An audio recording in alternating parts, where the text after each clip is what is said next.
los gajes del oficio. No los gases del oficio. ¿Qué dijo? ¿Qué dijo Ara?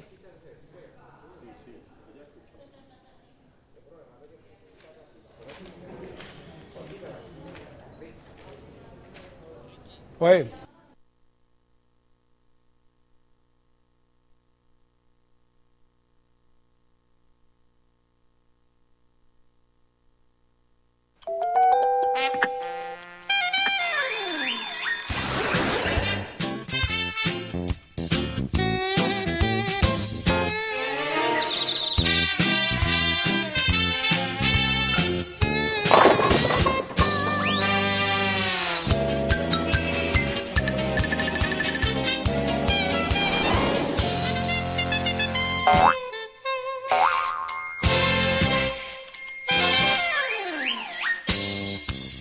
Enhorabuena, bienvenidos a todos, qué rico estar acompañándoles nuevamente en este espacio de entretenimiento sano del canal Televid.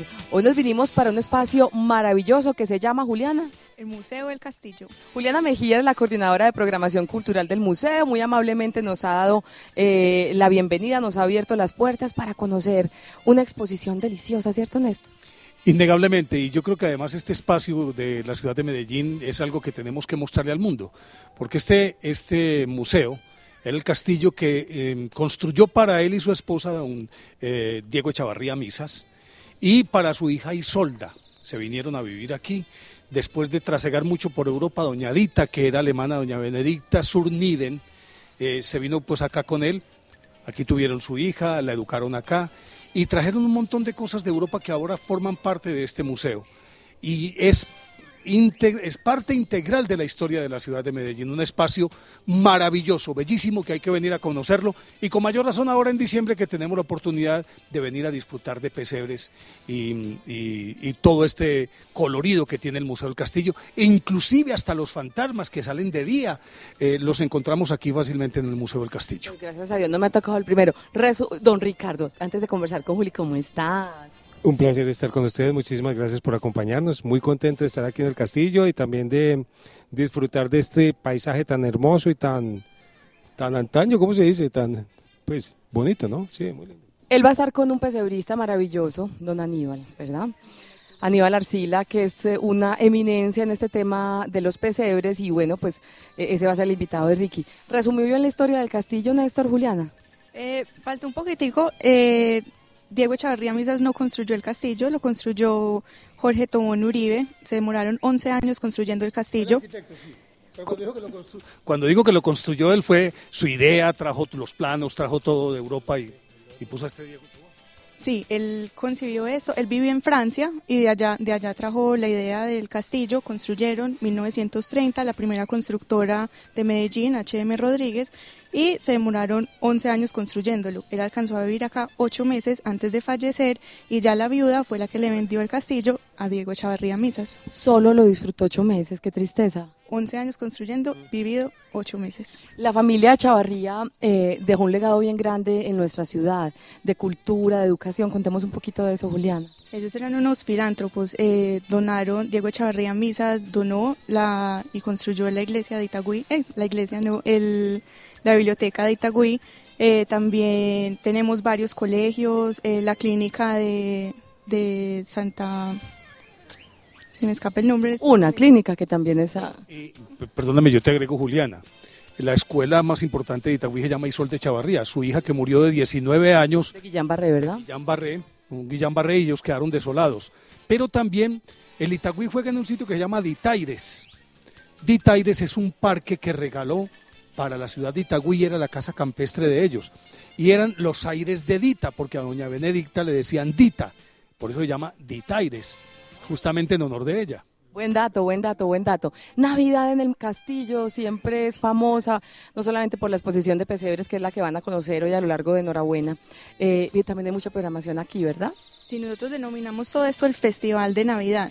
En este está compuesto la exposición de pesebres. Hace 8 días celebramos un mercadillo de delicias gastronómicas y tenemos una programación de conciertos con grupos corales de la ciudad, y también este mes tenemos unas conferencias muy especiales sobre pesebres, cómo construir un pesebre, el pesebre contemporáneo. El próximo jueves a las 7:30 es el último taller, que es cómo usar el icopor en el pesebre. Esta es la versión número 29 de la exposición de pesebres del Castillo. ¿En qué horario puede venir la gente? Estamos en semana de 9 de la mañana a 6:30 de la tarde, fines de semana y festivos de 10 de la mañana a 6 de la tarde. Juliana, muchísimas gracias. Con muchísimo gusto y bienvenidos al castillo. Niños, nos vamos a trabajar. Mientras nos ubicamos en nuestros diferentes lugares para servirles de guías a los televidentes, pues vamos a conocer un poco una nota en la que Sebastián Giraldo nos da cuenta de la historia del pesebre como tal. La vemos y empezamos este recorrido. Enhorabuena, viene el Museo en el Castillo, hablando de pesebres.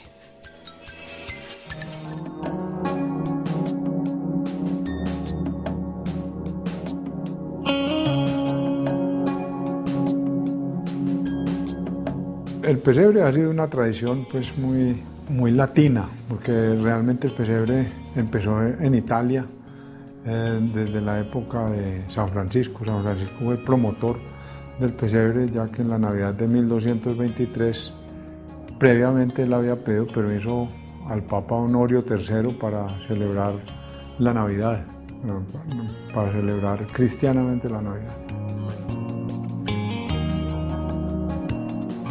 Esa noche de 1223 reunió todos los pastores y todos los aldeanos del Grecio alrededor del Rieti, del Valle del Rieti, y allá en una cueva celebraron la Eucaristía a la medianoche. En la gruta organizó una pesebrera con heno y llevó un buey y una mula vivos, pues, y unas ovejas para celebrar la primera Navidad litúrgica que se conoce. A partir de ese momento, la Navidad o el pesebre se fue divulgando a través de los franciscanos y a través de las comunidades femeninas encabezadas por Santa Clara de Asís. Aquí en Medellín o en Colombia, por decir algo, también tuvieron mucho que ver las comunidades religiosas para traer el pesebre, y ya con el descubrimiento de América, por ejemplo, en uno de los viajes de Colón, se encalló la Santa María, y con los restos de la Santa María en las islas se hizo un fuerte que se llamó el Fuerte de la Natividad, porque coincidió que eso fue en el mes de diciembre, y allá fue la primera misa de Navidad. Y creo que de pronto algunas imágenes que trajeron los dominicos y los franciscanos también celebraron pues como la elaboración de un pesebre. El padre Domínguez, casualmente con un señor odontólogo que fue uno de los promotores de la Asociación de Pesebristas, reunió un grupo de gente. Dentro de ese grupo de gente pues me tocó a mí estar en la fila. Yo era de los más jovencitos, porque los otros eran ya gente madura, odontólogos, médicos. Había muchas señoras ahí también metidas en el grupo. Y en el año 56, 57 se fundó la Asociación de Pesebristas de Medellín.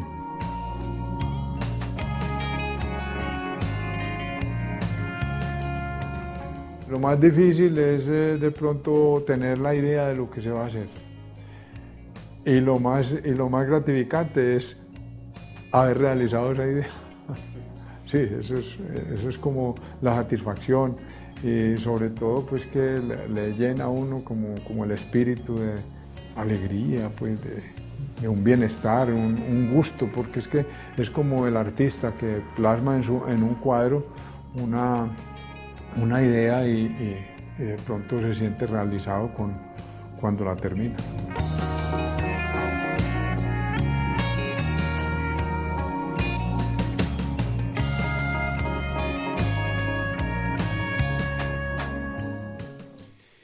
Definitivamente entrar aquí es ingresar a un mundo, si se quiere, antiguo, pero de una manera muy fresca, y aunque sea un motivo como el pesebre tan antiguo, de todas maneras las diferentes manifestaciones dan un refresco a cada uno de estos cuadros y de los pesebres, los cuadros que representan pesebres, pero también los pesebres en sí mismos. Y estamos con María Eugenia Villa.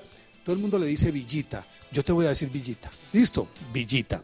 Ella estuvo en la primera exposición hace 29 años observando, pero ya trabajaba aquí o formaba parte, estaba aquí en el castillo.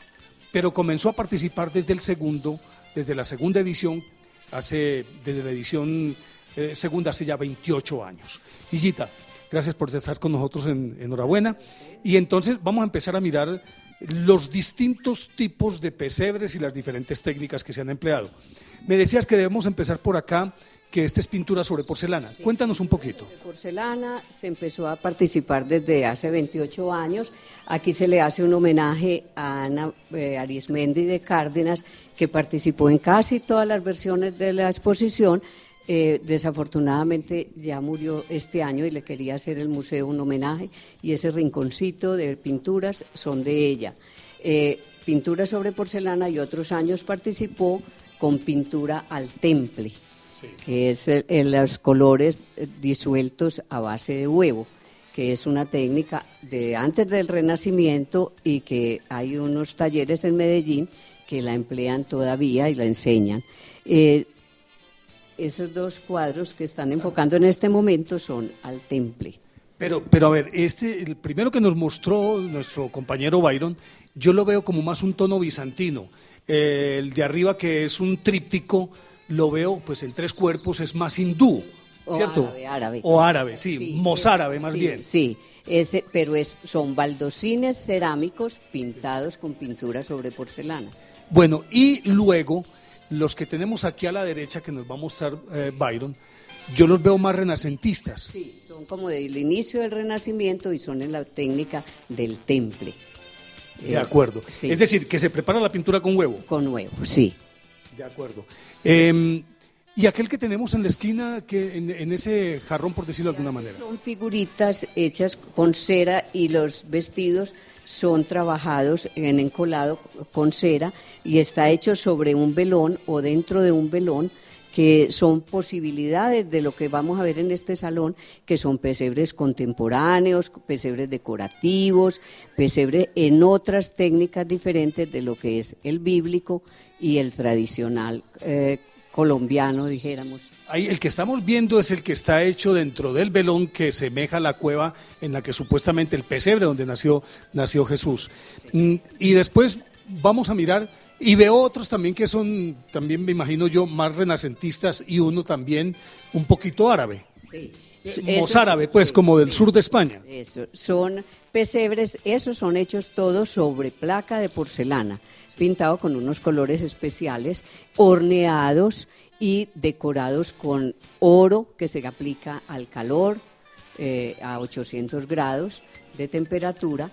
Es una técnica especial de la pintura en porcelana, y están hechos pues con todo el preciosismo y todas las cosas. Hay otros pesebres, como el que vamos a ver abajo, que es pesebre de colección. Son traídos de diferentes países, las personas que viajan traen pesebres y los traen a exhibir. Este que tenemos aquí en esta columna me da la impresión de que es nepalí o butanés o...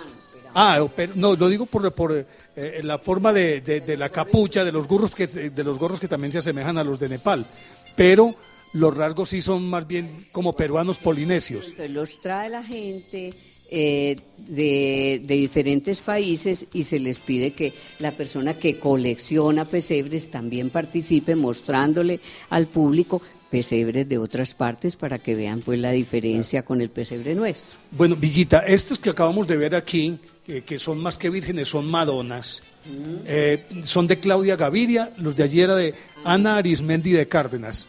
Y aquí viene Sara Gaviria, ¿es de la misma familia? Son hermanas, casadas con 2 hermanos, son Gaviria de Cuartas las 2. Ah, bueno.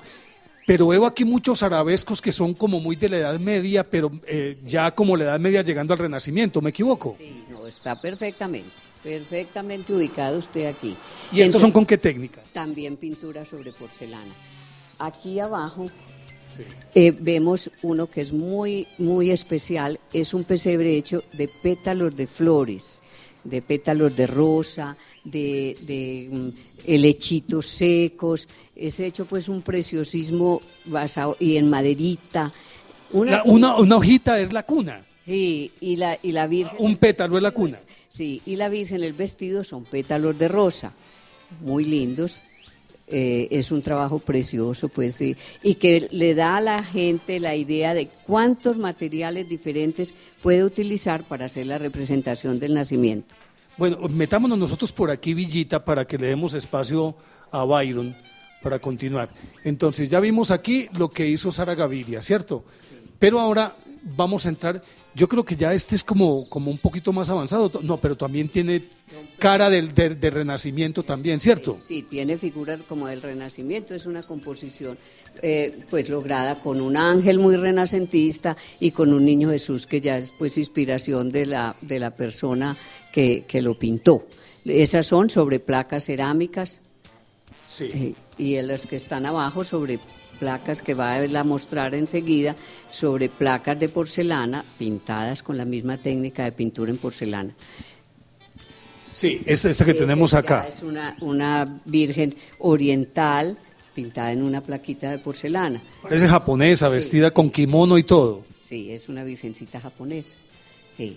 Entonces mire la cantidad de ideas que puede tener la gente para representar y tener su pesebre, que lo importante es que haya en esta época en cada casa un pesebre en cualquier técnica, en cualquier modalidad de cualquier país, pero que esté el pesebre y que no nos inundemos de Papá Noel, de nieve que nunca nos cae afortunadamente, de renos que no los Es conocemos. una penetración cultural que a mí nunca me ha gustado, pero bueno, hay que respetar. Por eso, pero que también tengamos el pesebre como cosa especial en cada casa. Bueno, y aquí vemos de Alejandro Jaramillo, pero esto lo veo por el halo que tiene la Virgen alrededor y San José, lo mismo que los veo como más arte bizantino en contraste con aquel que es renacentista. Sí, eso es edad Y este también renacentista, media. Son como edad media. pero muy barroco, muy barroco. Tiene demasiados arabescos, con muchos arabescos. Y son también pintura al temple. Él es profesor de pintura al temple aquí, que es una técnica también que ya se está perdiendo en nuestro medio, porque casi nadie pinta al temple. Bueno, y este es de porcelana, ¿no? Esto es porcelana italiana, en unas partes, fíjense que brilla, está esmaltada, tiene un esmalte y encima del esmalte está trabajado con oro líquido que se hornea. Y parte de lo que son las caras está la porcelana en bizcocho.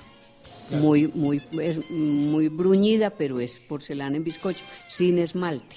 Entonces están en cada figura hay las dos técnicas del trabajo. Y una filigrana muy preciosista. Sí.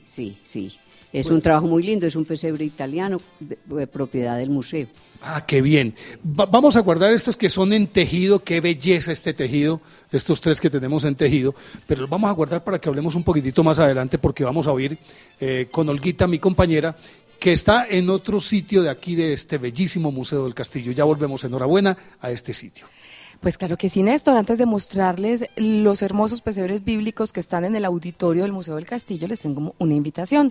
La Alcaldía de Envigado los invita a celebrar las novenas de Navidad del 16 de diciembre al 20 de diciembre desde las 6:45 de la tarde en el Parque Principal. Acompáñanos con toda tu familia. Yo estoy con Margarita Correa. Ella es la presidenta de la Corporación Taller del Pesebre de Antioquia. Margarita, enhorabuena, bienvenida, ¿cómo estás? Muchas gracias, Olga, por esta invitación. Para la Corporación El Taller del Pesebre es un honor estar en este sitio presentando nuestra tercera versión de esta exposición, que ya es la versión número 29 en el Museo del Castillo. La Corporación, como ya tú sabes, es una asociación de personas amantes del pesebre que trabajamos por mantener viva esta tradición y para que el pesebre en Medellín sea el centro de la celebración de la Navidad. Tú me dices, vamos a conocer uno de los primeros pesebres bíblicos aquí en la sala. ¿Cuáles son las clasificaciones de los pesebres, Margarita? ¿Bíblicos y cuáles más? Bueno, el pesebre que conocemos todos o que conocimos de niños es el pesebre tradicional o el pesebre popular que hacen las familias a su gusto y que le ponen figuras no solo bíblicas, sino también figuras que representan actividades, oficios, costumbres populares. Cuando los pesebres se hacen siguiendo, digamos, las costumbres, la indumentaria, los utensilios de una región, se denominan regionales.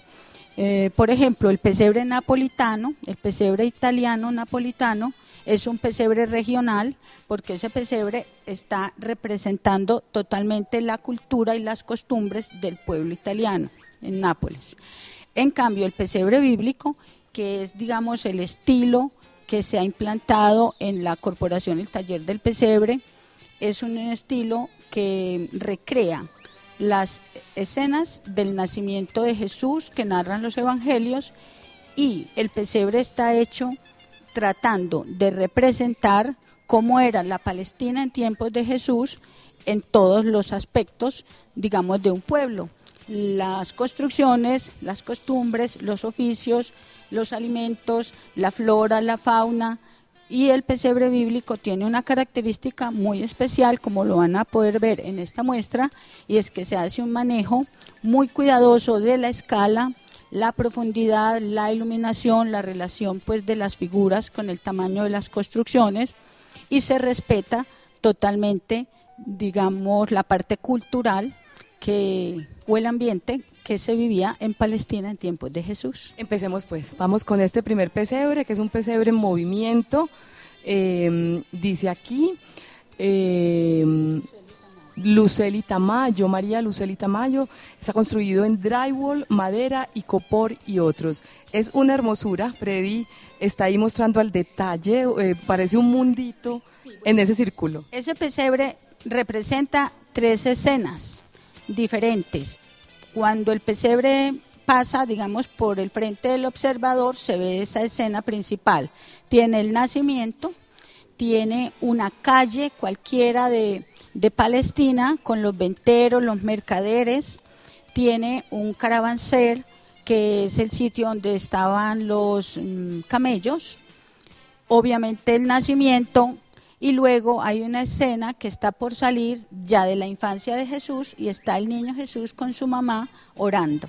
Los pesebristas hacen esa estructura por completo, o sea, ellos le dan la forma y todo esto, y qué decir de las figuras. Sí, totalmente. La persona que hace este pesebre es arquitecta, y por eso ustedes pueden observar un gran manejo de la escala, de la profundidad. Ella manda a hacer las figuras exclusivas. En Medellín tenemos muchos artistas, escultores, modelistas que nos hacen las figuras. Perfecto, vamos entonces. Y es totalmente diseñado por la persona, incluido el cajón, ya si hay ingenieros que le hacen el movimiento. Perfecto, entonces hablando de cajón, aquí llegamos a un pesebre, tienen su título, no dijimos cómo se llamaba. Vivencias de Jesús, el del movimiento que les mostramos. Para el que vamos ahorita, que es en cajón, se llama Después de un largo viaje, es hecho por Eugenia Sandoval Montoya. ¿Qué nos cuentas de este pesebre, Margarita? Bueno, Eugenia Sandoval es otra socia muy activa de la corporación, y este pesebre, la particularidad que tiene es que la Virgen viene montada en una burra y está en embarazo, es decir, están llegando a buscar posada. Según el pasaje bíblico que narra el empadronamiento. Jesús nació en Belén porque José vino al censo hasta Belén, y en ese momento la Virgen empezó el trabajo de parto. Esos pesebristas se convierten como en expertos en la historia justamente del nacimiento de Jesús. Tienen que ajustarse a los hechos tal cual fueron. Claro, esa es la característica del pesebre bíblico, y dentro de la corporación tenemos tertulias, conferencias, hacemos totalmente acompañamiento a los alumnos para que cuando quieran imaginarse una escena la hagan a partir de los evangelios, sobre todo de Lucas y Mateo, que narran todos los hechos que sucedieron antes y después del nacimiento de Jesús. Perfecto, seguimos ahora con un pesebre un poco más grande, hablemos un poquito de él. Se llama Costumbres de Belén. de María Teresa Tolosa, hecho en madera, en yeso y en acrílico, y bien lo muestra. No solamente recrea entonces el momento del nacimiento, sino de las personas, de la comunidad que estaba alrededor, Margarita. Claro, entonces en este pesebre pueden notar que el sitio donde está en este momento el nacimiento es un portal. Los pesebristas tienen libertad para hacer el nacimiento, ya sea en una gruta o en un pesebre, que es el sitio donde los animales pasan, y realmente el pesebre como tal es la canoa donde comen los animales. Por eso en España no hablan de pesebres, sino de belenes. La denominación de pesebre es más un colombianismo. Sin embargo, los pesebristas, aunque se basan en las narraciones evangélicas, también tenemos libertad de recrear la escena, ya sea en un portal, en la parte, digamos, como en el sótano de una casa, o en una gruta o en una pesebrera. Perfecto, más adelante entonces seguiremos en este recorrido por los pesebres bíblicos que están en esta versión número 29 de la exposición de pesebres del Museo del Castillo, que ustedes pueden visitar. Ahorita Villita le decían esto algo bien importante y que compartimos mucho en Televid. Es lindo el Papá Noel, es lindo todas estas costumbres traídas de Estados Unidos, pero no nos olvidemos que es lo que estamos celebrando en la Navidad, el nacimiento del Niño Dios, que en todas las casas no falte el pesebre, al lado del arbolito, puede haber un Papá Noel, pero los invitamos a que no se pierda el sentido, el verdadero sentido de la Navidad, que es ese, que el pesebre sea protagonista, que esté en la sala de centro pues de las casas, ¿verdad? Y que alrededor del pesebre la familia disfrute, se reúna, los niños canten, y que no se pierda esta tradición que es propia, porque en Colombia, en casi todos los departamentos de Colombia, pero muy especialmente en Antioquia, la tradición del pesebre está muy arraigada, y podríamos decir todos nosotros los antioqueños que ya pasamos de los 50, que nuestra infancia giró alrededor del pesebre, de los paseos que hacíamos para recoger el musgo, montar en la casa el pesebre típico, tradicional, pero que siempre fue el centro de la celebración familiar de la Navidad. Así debe ser. Seguimos entonces, vamos con Aníbal Arcila. ¿Quién es Aníbal Arcila, Margarita? Preséntalo usted para que Ricky comience su entrevista. Bueno, Aníbal Arcila ya es un personaje, por así decirlo, en el pesebrismo, lo mismo su mamá, Teresita Estrada, a quien le dimos un reconocimiento el año pasado en el primer encuentro internacional pesebrista, porque doña Teresita, con otras matronas antioqueñas, como doña Olga Vélez de Briñón, han sido coleccionistas y han hecho pesebres desde que estaban chiquitas, es decir, hace más de 80 años. Y Aníbal es hijo de Teresita Estrada. El pesebre que hay en el escenario de este salón es de Aníbal. Aníbal no solo hace pesebres, sino que también es pintor, escultor y escribe sobre el pesebre. Nos participa muchísimo en la revista o en la publicación que tenemos en la corporación. Es muy activo en el pesebrismo, y entonces para Aníbal es un personaje. Muy bien, pues Ricky, le dejamos a Aníbal Arcila entonces para que esculque todos esos conocimientos sobre pesebres hoy en Enhorabuena. Bienvenidos, es un placer estar con todos ustedes, muchísimas gracias por acompañarnos. Hoy estamos en la grata compañía de un excelente pesebrista, si se puede decir, esa es la palabra, ¿cierto, sí, Aníbal? Sí, los pesebristas, sinceramente no estaba muy familiarizado con este concepto de los pesebristas, es muy nuevo para mí, pero estamos con Aníbal Arcila, quien es uno de los mejores exponentes de pesebres aquí en el castillo, pues digo yo los mejores porque es el primero que he visto, el único que he visto. Y le damos la bienvenida, Aníbal, bienvenido al programa. Muchas gracias por la invitación. Bueno, Aníbal, ¿usted dónde es, Aníbal? Yo soy de Medellín. De Medellín, sí, esos países. Pero mi familia es de Aguadas. Sí. Mis abuelos son de Aguadas. Sí. Y ya ellos se vinieron aquí, ya yo nací aquí. ¿Qué profesión tiene un pesebrista como usted? No, yo soy administrador de empresas, pero uno de mis hobbies son los pesebres. Sí. Además de los pesebres, yo pinto tinta china en colores. Y tengo entendido que ese escultor también se estaba escuchando ahorita, Margarita, que usted también es escultor y pinta pues con tintas a colores y todo, pero hablemos de lo que nos atañe, que son los pesebres, Aníbal. ¿Cómo hace uno para que lo invite el castillo a presentar sus pesebres, sus obras? Esto es una convocatoria abierta. Todas las personas que hagan pesebres en cualquier estilo pueden ser participantes de la exposición del castillo. deben llenar una convocatoria. Esa convocatoria señala el estilo del pesebre, la dimensión que debe tener el pesebre, los materiales que debe utilizar, las figuras, si son hechas por esa persona, las construcciones, si toda la ambientación es hecha por ella. Entonces, esa convocatoria llega al castillo más o menos en octubre. Ya para el montaje de la exposición se traen los pesebres que han sido inscritos, digámoslo así, en la convocatoria.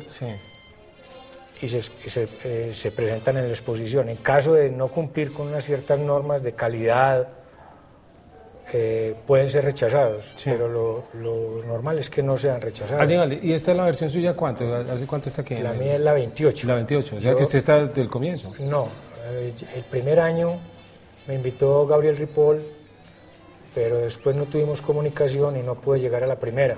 Pero a partir de ahí he sido continuo participante de la exposición. Sí, a uno le dicen aquí en el castillo qué tipo de materiales debe utilizar para los pesebres o qué tipo de tamaño tiene que utilizar o eso es discrecional. No, es discrecional. Cada persona puede hacerlo en el material que quiera. Por eso prácticamente el único requisito es que sea estético, que cumpla con normas de calidad y que cumpla, pues que no atente contra la religión o contra pues, lo que es el pesebre, ¿cierto? Esos son básicamente las exigencias que hay para traer un pesebre. Pero bueno, y ustedes también escogen el tipo, el tamaño y el tipo de pesebre, es decir, ustedes tienen como ciertos yo escojo especialidades de pesebre, ahí está el pesebre bíblico.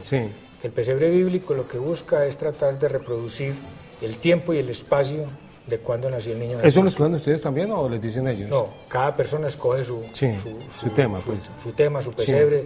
Bueno, otro es el tradicional, que es el pesebre que se hace, digamos, en el campo, que se hace como la gente del pueblo hace un pesebre en el que no hay proporciones ni perspectiva. ¿Sí? Ese es el pesebre tradicional. El tradicional, claro. Y hay otro típico que representa el nacimiento en esa propia región.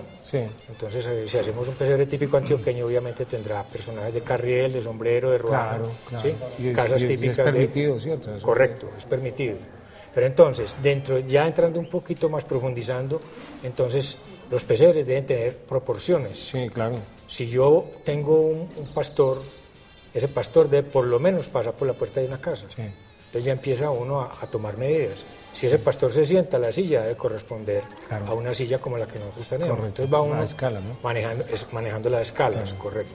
Y maneja proporciones también, o sea, en la medida en que los objetos se alejan del observador, van disminuyendo tamaño. Buenísimo. Entonces eso le da profundidad especialmente a los dioramas. Los dioramas son los pesebres que están encajonados. Encajonados. ¿Sí? Entonces uno por un vidrio de esos puede mirar varios kilómetros de profundidad. Buenísimo, excelente. Una ilusión óptica, pues, ¿qué hacen ustedes? Correcto, entonces eso va jugando de acuerdo a la proporción que se vaya manejando con las figuras. ¿Qué material está utilizando usted, Aníbal, para sus personajes? Estas figuras están hechas de yeso, la cara. Las manos y los pies son resina. Son ensamblados en alambre, forrados en algodón y vestidos con telas naturales. ¿Y la confección la hace usted también? Es decir, usted dice, bueno, va a hacer a San Pedro, a Pedro, a José, la Virgen. Y voy a hacerlos este año los voy a hacer con esta variación en su... Yo busco que las telas sean durables. No, que sean como evocando la época y el tiempo, claro. ¿Cierto? La textura. O sea, de la zona, que sean de la zona. Sí, correcto. O sea, por lo general, San José es con colores... Pero, por ejemplo, la textura que usted le da a este material, ¿es una textura eso está engomado. Pero el color es la tela natural, no está pintada. Sí, así como está, compré yo la tela, conseguí la tela. ¿Sí? Hay otro estilo que es pintándolo del color que uno quiera, pero yo... Aníbal, entonces usted lleva 28 versiones aquí en el Museo del Castillo. ¿Qué hacen con todos esos pesebres que usted presentó antes? Porque siempre presenta una versión nueva, ¿cierto? Correcto, siempre debe ser nuevo el pesebre. Entonces, ¿qué hago? Primero, tengo una bodega bastante grande en Guarne, donde guardo mucho de esto. Pero ¿qué pasa? En diciembre aparecen o resultan varios pesebres comerciales para hacer.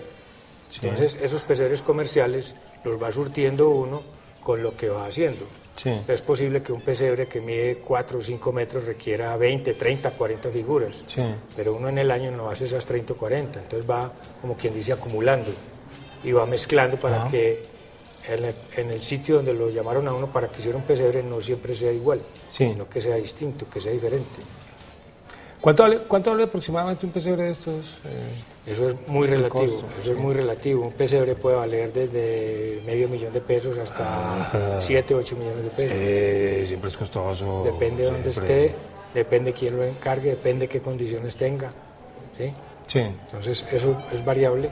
¿Y cuánto se demora usted haciendo un pesebre de estos? Haciendo estas figuras, Sí. El pesebre completo, que usted diga, va a empezar en julio primero y termina en diciembre. a ver, yo no trabajo solo, yo me acompaño de otras personas.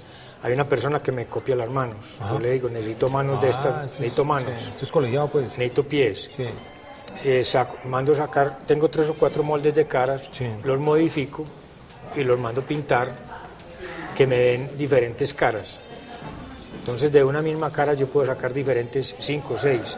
Los voy armando, pero este año tuve muchas dificultades con las personas que me hacían esas partes. Sí. Se me demoraron mucho, el objetivo era hacer 50 Sí. para hacer el pesebre del castillo, pero solo pude hacer 11.